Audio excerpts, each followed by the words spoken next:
Hello YouTube, I am 16 weeks pregnant today, so I wanted to do a update.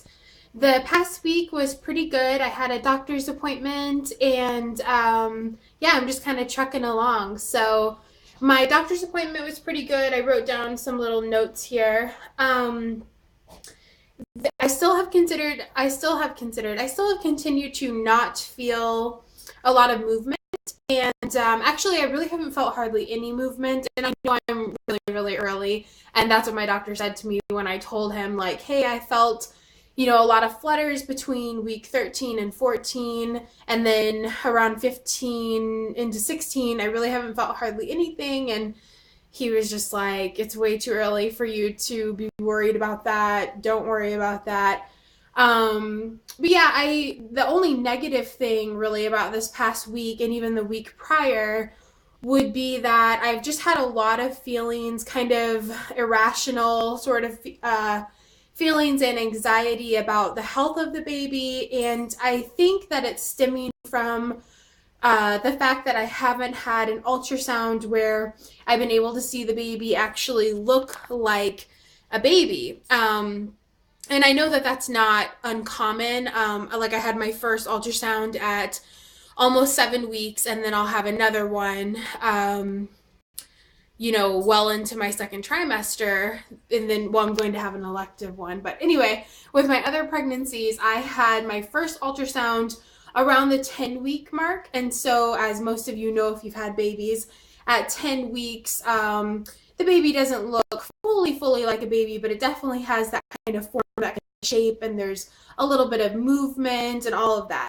So I think that that's kind of what it is that's made it a little bit harder for me to just trust my body and trust that this baby is healthy and growing, and that there are really no issues. So at my doctor's appointment, I was very anxious again to hear the heartbeat on the Doppler. And the heart rate was 150. Last time it was 168, so it was a lot slower. So maybe baby just wasn't as active. It wasn't like, when sometimes they'll put the Doppler on and it's a really, really strong heartbeat for, 5 or 10 seconds straight. It wasn't really like that. It was kind of like it took him a second to find it, and then he found it, and it wasn't very loud, and then it kind of went away, like the baby moved, and then he found it again. So it did give me peace of mind, of course, because the doctor wasn't concerned, and I know he knows what he's doing, but I wish it would have been just a little bit like stronger and more consistent. Because again, I'm just dealing with this anxiety that I realize is irrational, but it's still there, if that makes sense. So that's kind of the only hard thing that's really been going on. As far as symptoms go, not a lot. I've had some serious ice cream cravings. M&M McFlurries in particular have sounded really, really good to me, like every single day.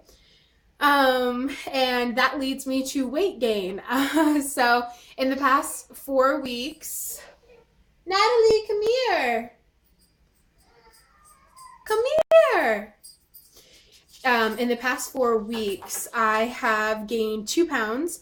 And so yeah, from week 12 to week 16, I gained 2 pounds, which puts me at a total on my home scale of 5 pounds. And I feel like at 16 weeks, 5 pounds is definitely okay and on track with how much weight I'm hoping to gain.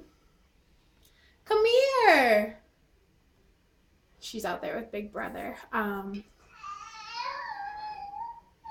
She's coming. What are you doing? Hey, Natalie. What are you doing? Are you tired? No. No? Do you want mama? No. Yeah. Yeah, you see this on the ground? This is from this little girl. Say hi. Say hi. Oh, you want mommy hold you? No, you're gonna be just fine? Yes. Okay, we'll see if she'll stay preoccupied for a second. I'll try not to talk too much. So anyway, that's 5 pounds total, which is pretty good. In my pregnancy with Miss Natalie, at this point, I think I wasn't quite at 5 pounds, only because I lost weight in the first trimester. And as I mentioned in like every video I make, I am really trying not to gain a lot of weight. And I know that when you're pregnant, that's kind of like a concerning thing to say to certain people. But my feelings and the research that I've read is just, if you're a heavier person, it really benefits you and it benefits baby to not gain a lot of weight. If you happen to gain a lot of weight, so be it, whatever, you're pregnant, it's fine. But I would really love to stay under 15 pounds like I did with Natalie, because it just made being pregnant a little bit easier. You know, I don't need that amount of weight on my body. And then also postpartum, I felt a lot less stress and like pressure, because I didn't have, you know, 40 or 50 pounds to lose. And I've been in that position before. So whatever happens, happens. It's not like a big deal, but it's definitely something that I think about frequently. And when I'm eating those M&M McFlurries, I'm like, I gotta cool it down or I'm gonna get gestational diabetes. So anyway, yeah, so that's what's going on with my weight.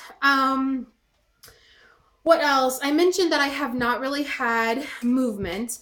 What I have had though is really low down, kind of like a pressure bloat. And it's sort of like this sensation that I can tell that that's where the baby is positioned. That's where the baby is lying. She's being cute, sorry. Yeah, so I can tell that they're definitely there, but I'm not feeling the flutters. So I think that's pretty much it as far as symptoms go. Only other thing really going on to note is I am focusing on some baby buys that I need because we have Natalie and she's only 11 months old, soon to be 1. We have a lot of things, but there are certainly things that we don't have or that I've given away, or not, I mean, I didn't give away a lot of stuff, but there was a few things that I did give away that now I wish I kind of wouldn't have. And then also there are some things that we're going to need 2 of or whatever. So one thing that I'm definitely in the market for, which is kind of a big buy, is a double stroller. If you have any advice or experience with double strollers with children, you know, that are pretty close in age, I would appreciate any advice. My situation basically is that I have this awesome Britex. I know some people say Britex. I have Britex. I don't know how to say it. I'll just say Britex. Infant seat. Actually, it's right here. You can see that. I don't know. Oh, you're so aggressive. You're so aggressive. Are you ready for a nap? Yeah? Yeah, you want to go night-night? Yeah? Good. Do you want your doll? Yeah, Mama, get your doll. Natalie, look. Who is this? Is that your doll? Yeah, you just want to like destroy that area. That's what that area is for. To be destroyed while Mommy vlogs. Yes. Okay, so double strollers. Yeah, so I have that Britex car seat, which is awesome. It's super nice. I got it as a gift. And it came with a great stroller that I love, that we used all spring and summer and fall. And yeah, so I'm going to keep that stroller. But what I'm wanting, I thought I wanted a side-by-side double stroller, but the more I looked into them and the more I talked to people, one close family member of mine was like, oh, don't get one of those if you can avoid it, or if you do get one, you want to have like a side-by-side stroller and a back, you know, like a stadium seating, like front back. And so I'm kind of looking more at the front back. I did find one that is secondhand. It's a woman who bought it. It's a Chico Cortina, I think. And it retails for like $300 or so. So it's definitely like a nice double stroller. And she is willing to sell it for half the price. And she, according to her, only used it, I think, like 5 times. And she sent me some pictures of it, and it looks like it's in great condition. So I might buy that one. But before I make any purchase, I won't be making that purchase like right now. If you guys have any advice, that would be awesome to know what your experiences have been, or if there's like a certain stroller that you think is awesome. And the last thing is a crib. So we have a crib for Natalie that's right here that you probably just saw. It converts into a toddler bed like a lot of them do. And I'm thinking that we'll just kind of keep her in this crib, and then we'll buy one more crib. Not anytime soon. The baby's due in July, and I'd like to have the crib by the time that they're born, even though they won't really sleep in it until they're like, I would say the youngest would be 3 months and the oldest would be 6 to 9 months. Natalie was 6 months. Sam was a little bit younger when they transitioned fully to their crib. So, you know, all kids are so different, so you never know what to expect. But if you have experience with having 2 kids under 2 or 2 under 3 or whatever, how long did your older one need their crib? And do you have any advice? It's been a long time since my oldest was that age. So yeah, I guess the last thing would just be a belly shot. Are you being adorable? Hey, are you being adorable? Oh, you're kind of drooly. You got kind of drools. Yeah, say hi, Abby. Okay, I'm going to do a little belly shot real quick. Sorry. I have to go where there's like a mirror. I really need to learn how to edit my videos. Okay.